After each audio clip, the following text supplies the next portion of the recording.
Welcome back to Dragon Claw. Today I'm going to continue the neck knife series. I'm just doing two back to back, but I'm still calling it a series. This one is the CRKT Minimalist 2384K to get real technical, but just known as the Minimalist. This is one of a lot. They've got a lot of different styles. The CRKT does in terms of blades. I'll get to them here in a little bit. But this one is my favorite. It fits my hand real well as compared to the last one I did, which was the Ruko. Oh, I'm drawing a blank what it was. The Hawker. So I showed it briefly. I showed the CRKT briefly when I showed the Hawker before, so I'll do the reverse now and set it aside. So this is my hands down favorite neck knife. It is one that it's got a little bit more weight, which I like. It fits my hands, so overall, big fan of the CRKT Minimalist. So let us talk a little bit more about the technical specs, and then we'll get into some not so technical and a little bit softer specs, if you will. So overall, blade itself is about 2 1/8 of an inch, inches long, just over 2 inches. Overall length is just over 5, like 5 1/4, we'll call it, inches long. Overall weight just under 2 ounces. It's like 1 3/4. For this size of a knife, that's pretty heavy, but in a good way. It's not too heavy. As you can see, we'll throw the blade up there. Stonewash finish, and I already have some oils on it from my hand. Stonewash finish. The steel itself is 5CR 15 MOV, so low carbon, just enough to keep it from, or just make it hard enough, but not your best known steel, we'll call it. It's average, low average base steel. Your hardness on it's around 55 to 57, but that's actually, I want to say I've seen it, 5CR 15 MOVs for around 54 HRC. So, yeah, call it what you will. It's still, low cost, not the best quality steel, but it does its job. I believe, similar to the AUS 6 of the Ruko I showed you. The blade itself does not keep the edge quite as well, so you do have to sharpen it more often, but it's easy to sharpen, similarly like I was talking about with the last one. So what else? The thickness, if you look, a lot thicker of a blade, and I wish I'd showed the thickness of the Hawker to give you a little bit more of a comparison, but a lot thicker. When you look at it, it's still, it's getting real blurry. There we go.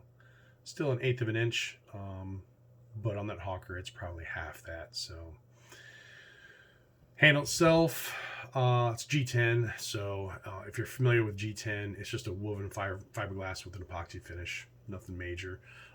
Dig the texture on it. Just a little bit extra, something to make sure your hands aren't slipping. As if it's needed with those massive finger grooves, which I love, absolutely love.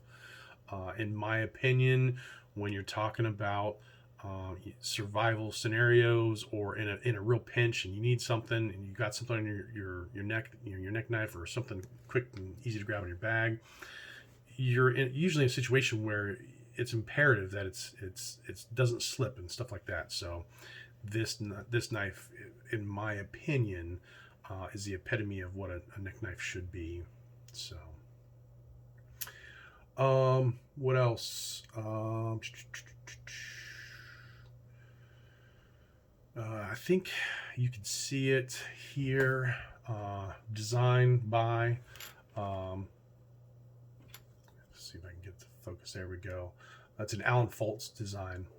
So, jimping. We got a little jimping on the spine going into the handle, or tang, if you will. That's pretty handy. I like this jimping pretty good. It's still a little kind of low key. So your hand will still slip a little bit, but it grabs enough for your thumb to grab. So it's good enough. It does have a little bit of lanyard hole here. I call it a fixed paracord, but you can definitely get that out of there and put your own lanyard on. But at first, I wasn't too sure about the design of the lanyard they have on here, but actually works out quite well, especially when you look at my hand going on here. Just enough for my pinky to grab. So I actually end up liking like that little bit of a lanyard there. So let's see, drop point. As you can tell, pretty well pronounced drop point. Overpronounced primary bevel. As you can see, I say overpronounced. That's not a bad thing. It's just that it's a very prominent bevel as opposed to the grind. You'll hear those called a lot of times primary bevel and secondary bevel. I like to call them bevel and grind. That's just me. So technically, primary and secondary bevels is, I believe, technically more correct. So, what else? I mentioned it comes in a lot of different options. The blade that you can get on the CRKT Minimalist. This is the drop point. They also come in trail point, Tonto, cleaver / sheep's foot, Warncliffe, and even Talon or Hawksbill. There's different takes on Talon versus Hawksbill. Some people call it Talon Hawksbill. I usually just call any of them Hawksbill, but there's slight differences depending on where who you ask or what websites you go to. Warncliffe is a real funky one. That's a straight edge with a down, like almost a drop point back to it. Pretty cool. Don't see too many Warncliffes out there, but they actually have one in the Minimalist. Let's see. Move this out of the way. Let's focus on the knife. Finger grooves, I mentioned, are awesome. Love it. Best feature, hands down. This thing will never come out of my hand when I go to use it. I know that. I feel very secure. So it's not one of those where I'm typically going to be holding it in a more of a tack carry or a tack hold. It's going to be, I'm using it from a usability perspective, and that's how I'm usually going to be holding it. So, but for whatever reason, yeah, it still holds in a tack hold. What else? The smaller neck knives, like I mentioned before, the Hawker, it's a third or fourth carry knife. This is definitely a good backup. So I would consider this a secondary knife to my primary dangler or pocket knife. I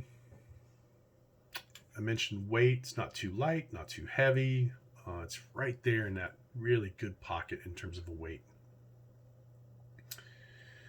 Girth. I mentioned the 1/8 inch thickness of the blade itself. Just overall, it's got a good size for a small knife. I've got very big hands, and this thing just fits really well in my hands. So overall, I say very good girth, width, thickness, everything. Not too flimsy. Steel, like I said, it's still on the lower end, but I would give it an edge up over others just because of the thickness. Lanyard. So I guess let's focus really on the scabbard itself. I mentioned before, not as many ways to carry as the Hawker, but that's okay. You don't need all those. The biggest thing is retention. There's no wiggle when you get it in there. To pull it out, it's fairly easy. Maybe a slightly too easy, but I don't know. I'm kind of on the fence. Sometimes I can pull it out real quick and easy. Sometimes it takes a little bit more. So I don't know if there's a sweet spot I sometimes hit or not. But I'd say for the most part, good retention. The carries, obviously it's primary neck carry.